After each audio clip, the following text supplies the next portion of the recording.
Hello hi नमस्कार, कसे आहात? संक्रांत झाली आणि माझी काळी साडी पण तुम्ही पाहिली, पण मला हे सगळं डंप टाकायचं होतं आणि तुमच्याशी शेअर करायचं होतं. पहिला तिळवा म्हटलं तर साडी कलेक्शन आणि मला अशी साडी घ्यायची होती की जी छान स्वस्त सुंदर अशी असेल, कारण काळी साडी आपण नेहमी घालत नाही.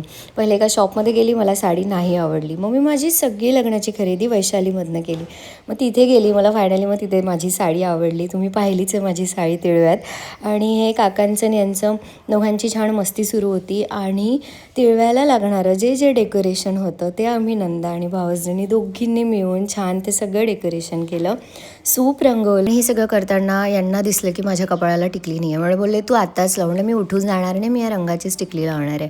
सूप आम्ही रंगवायचं जेव्हा ठरवलं, खूप रील्स पाहिले आणि खूप सगळे रेफरन्स घेतले. हे लग्नाचं सूप आहे आणि मिंटीतही आर्टिस्ट आहे, बघा किती सुंदर नथ काढली आणि जे जे काढता येत होतं ते सगळं मी यात काढलं. आणि असं सुंदर सूप तुम्ही पाहिलंच असेल व्हिडिओमध्ये. एवढं सुंदर आम्ही रेडी केलं होतं, जे जे लिहिताला काहीच जागा सोडली नव्हती त्यात. आणि हे सगळं करताना मजाही खूप केली. यांचं एक सेशन सुरू होतं आणि आम्ही दोघे त्यांना डिस्टर्ब करत होतो. बघा कसं इग्नोर करतात आम्हाला. हसायला तर यांना पण येत होतं. पण भेटू नेक्स्ट व्लॉगमध्ये. Bye bye.